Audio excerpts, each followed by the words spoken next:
Everything is perfect. The bills are paid. The kids are healthy. The weekend is clear. You've navigated the chaos of the world, secured the perimeter, and finally achieved that rare, fleeting moment of absolute peace. You sit down. You breathe.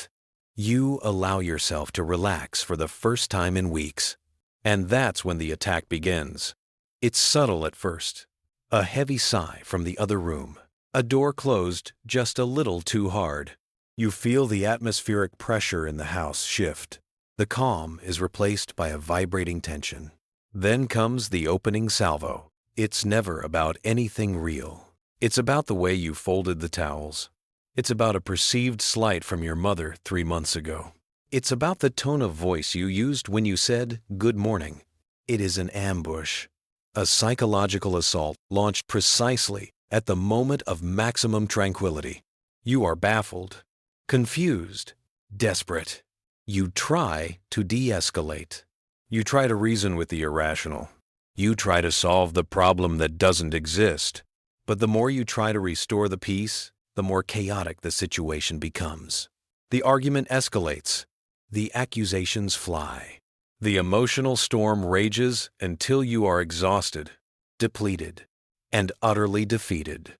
You are left standing in the wreckage of your peaceful weekend, wondering what the hell just happened. Stop. Stop lying to yourself.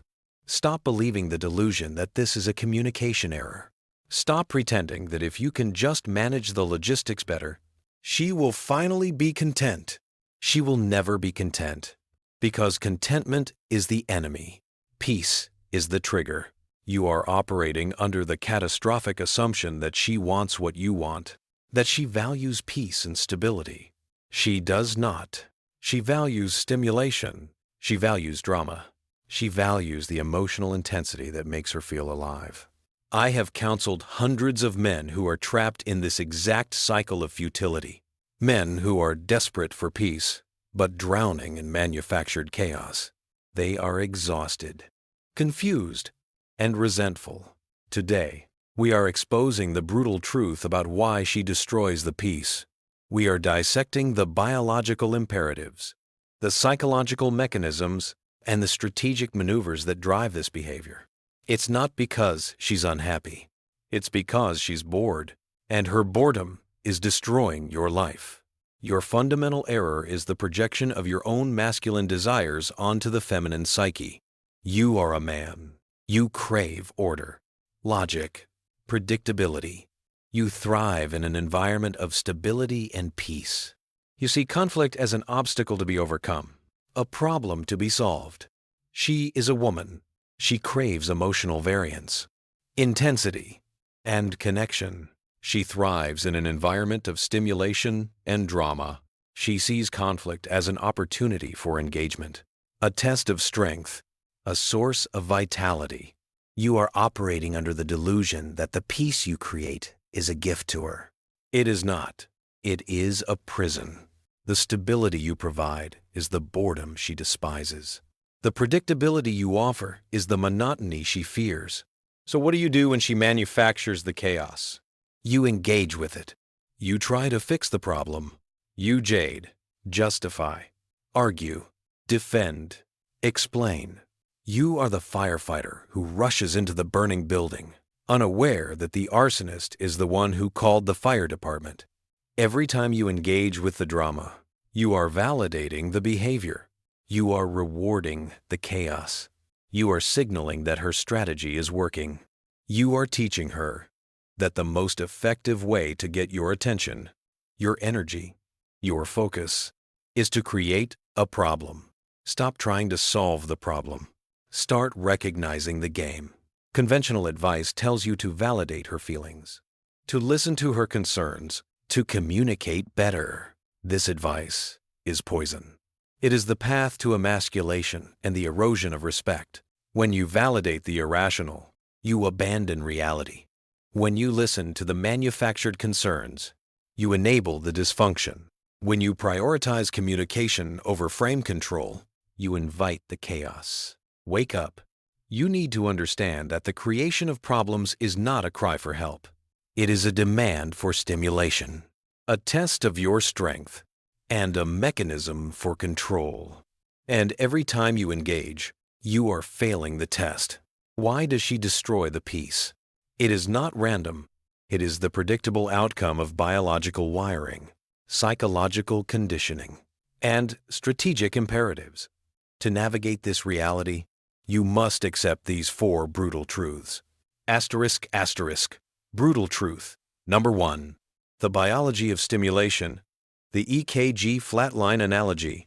The female psyche is fundamentally incompatible with prolonged periods of peace and stability. The female psyche is fundamentally incompatible with prolonged periods of peace and stability. It requires constant emotional stimulation to feel alive. This is rooted in evolutionary biology. In the ancestral environment, survival depended on constant vigilance, emotional sensitivity, and the ability to navigate complex social dynamics. Stability was rare and dangerous. The modern world has eliminated the physical threats, but the biological wiring remains the same. Think of an EKG monitor.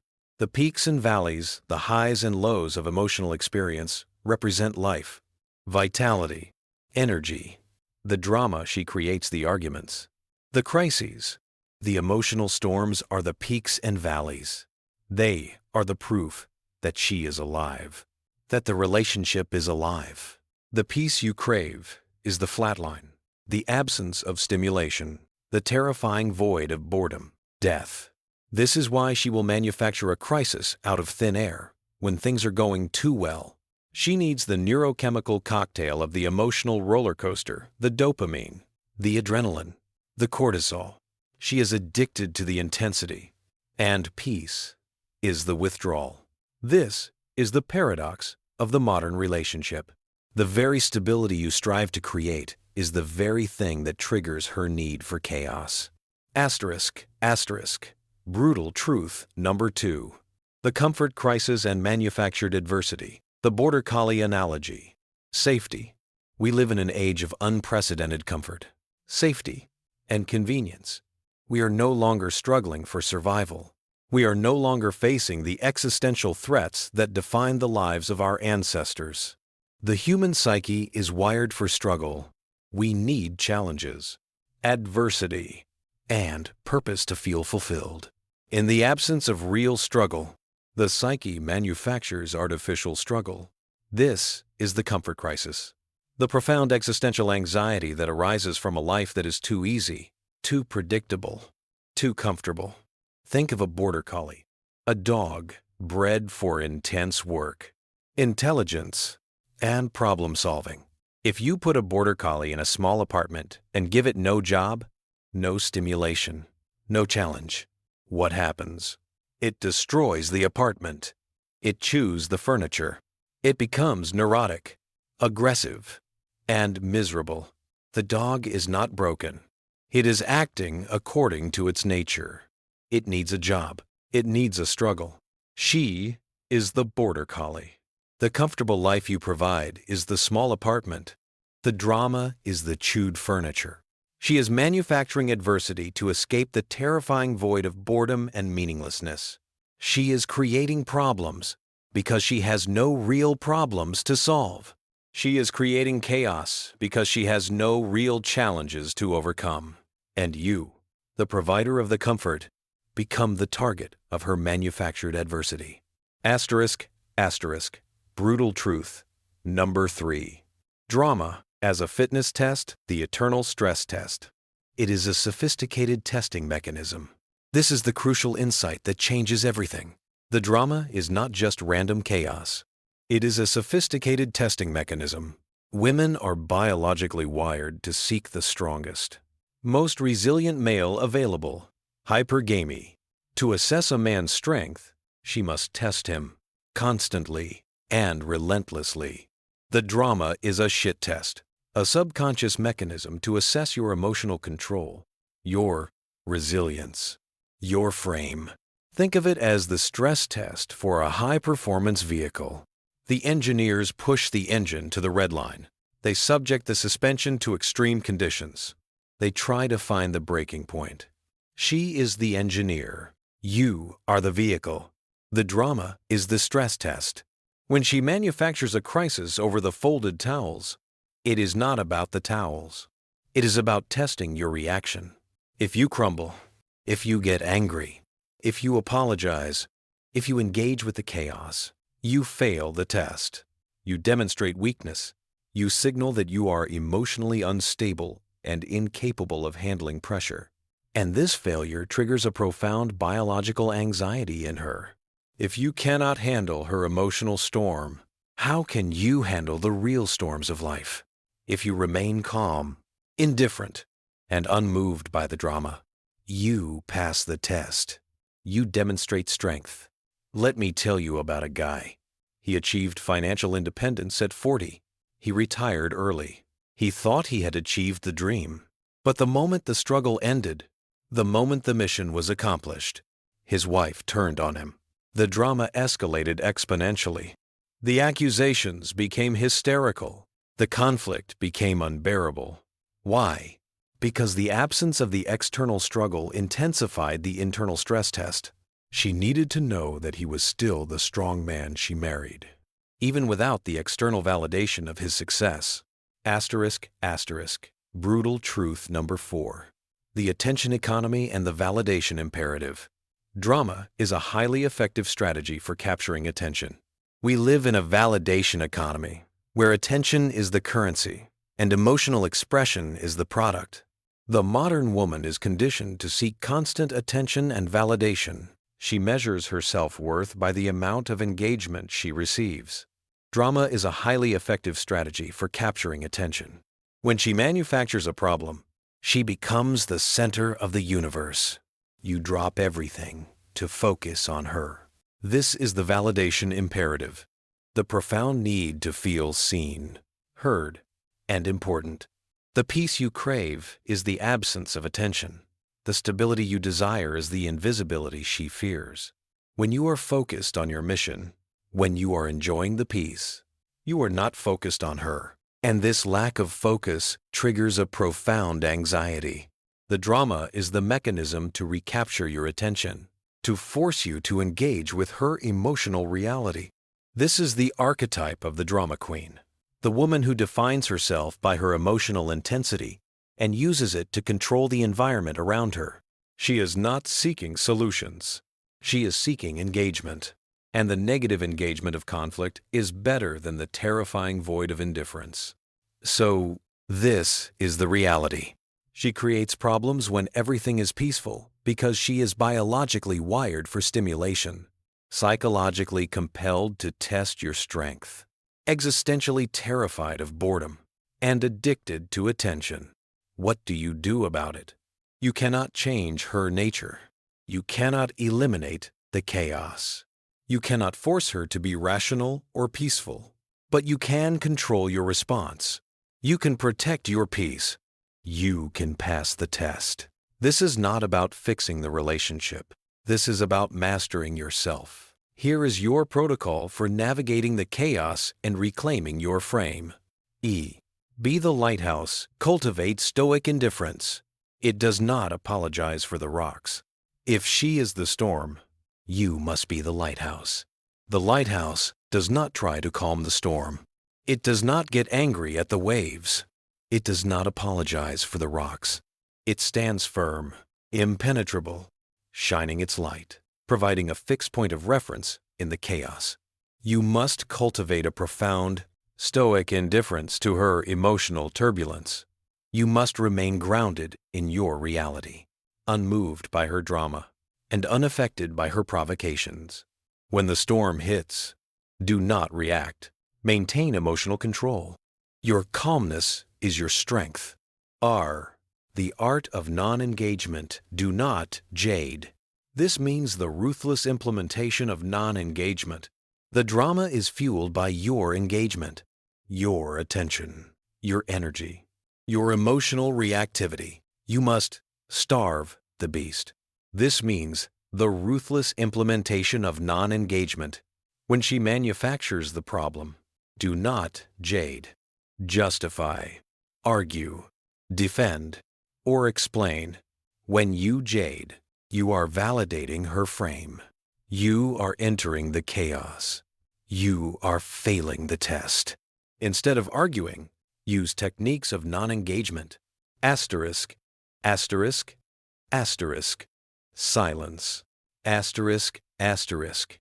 Remain completely silent and unresponsive to the emotional outburst.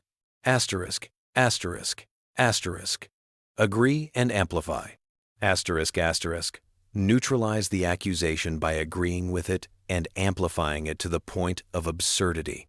If she says, "You are so negative," say, "Yes, I am the most negative man on the planet. The world is ending tomorrow." Asterisk, asterisk, asterisk. Reframing. Asterisk, asterisk. Redirect the conversation back to your frame. "It seems like you are stressed. Why don't you take a break?" San. Enforce boundaries on peace. The power of walking away. Leave the room. Your peace of mind is your most valuable asset. You must protect it ruthlessly. You must establish clear boundaries around your tolerance for drama. If she insists on manufacturing chaos, you must enforce the boundary by walking away. Remove yourself from the situation. Leave the room. Leave the house. Say, "I am not going to participate in this drama." When you are calm, we can talk. You must demonstrate that her chaos will not be rewarded with your attention. It will be rewarded with your absence. Prioritize your mission, the antidote to chaos. You are less affected by the emotional chaos. The antidote to the artificial struggle of drama is the real struggle of a mission. You must prioritize your mission above all else. Your purpose, your goals, your ambitions. When you are focused on your mission, you are less available for the petty dramas of daily life. You are less affected by the emotional chaos. Your mission is the source of your strength, your fulfillment, your masculinity. Do not allow her drama to distract you from your mission. If she demands that you prioritize her emotional comfort over your purpose, you must refuse. Woo. Withstand the extinction burst. Hold the line. You must anticipate this backlash. This is critical. When you stop engaging with the drama, she will escalate the behavior. This is the extinction burst, the desperate attempt to regain control by amplifying the chaos. The tantrums will become nuclear. The accusations will become hysterical. The threats will become existential. You must anticipate this backlash, and you must withstand it.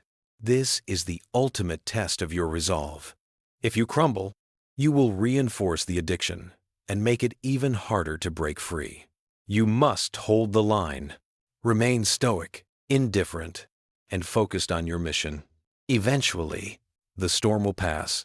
She will either adapt to the new reality or she will leave.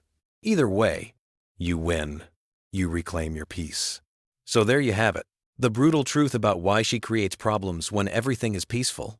It is a biological imperative for stimulation, a psychological mechanism for testing your strength, and a societal consequence of the comfort crisis. And it is systematically destroying your peace, your masculinity, and your soul. You now understand the EKG flatline, the border collie analogy, the eternal stress test, and the attention economy. You have the protocol to protect yourself. Stoic indifference, non-engagement, ruthless boundaries. The prioritization of your mission, the path to peace, is clear. But are you going to take it? I doubt it. Most of you watching this are too weak, too afraid of the conflict, too addicted to the drama yourselves. You will watch this video, feel a temporary sense of clarity, and then the next time she manufactures a crisis, you are going to engage. You are going to jade. You are going to sacrifice your peace for the illusion of connection. Why? Because it's easier. It's easier to be the compliant nice guy than the strong man who demands respect. It's easier to absorb the chaos than to enforce the boundaries. It's easier to live in the familiar misery of the emotional war zone than to face the terrifying uncertainty of standing alone. You prefer the illusion of a relationship to the reality of self-respect. So go ahead. Ignore everything I just said. Keep feeding the beast. Keep walking on eggshells. Keep wondering why you are exhausted, anxious, and miserable. Or you can wake up. You can accept the brutal reality. You can stop engaging with the drama. You can become the lighthouse. You can reclaim your peace. The choice is yours.